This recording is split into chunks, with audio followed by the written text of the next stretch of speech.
இனி social media பக்கமே தல காட்ட மாட்டேன். தடாலடியா அறிவிச்ச ஐஸ்வர்யா லக்ஷ்மி. நடிகை ஐஸ்வர்யா லக்ஷ்மி சமூக வலைதளங்கள விட்டு விலகுறதா அறிவிச்சிருக்காங்க.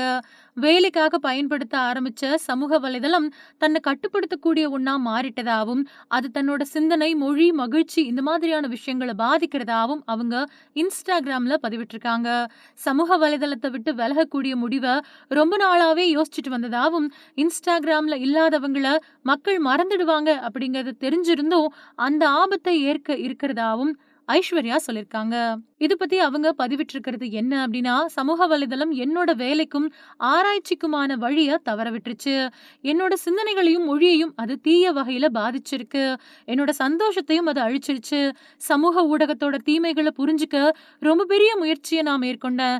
சமூக வலைதளத்த விட்டு விலகிடணும் அப்படிங்கிற எண்ணம் பல நாட்களாவே இருந்ததாவும், Instagramல இல்லாதவங்கள மக்கள் மறந்துடுவாங்க அப்படிங்கிறது தெரிஞ்சிருந்தும், அந்த ஆபத்தை எதிர்கொள்ள தான் தயாரா இருக்கிறதாவும் சொல்லியிருக்காங்க.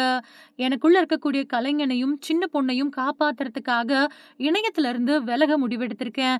இது மூலமா அர்த்தமுள்ள உறவுகளையும், சினிமாவையும் வாழ்க்கையில உருவாக்க முடியும் அப்படின்னு நான் நம்புறேன்.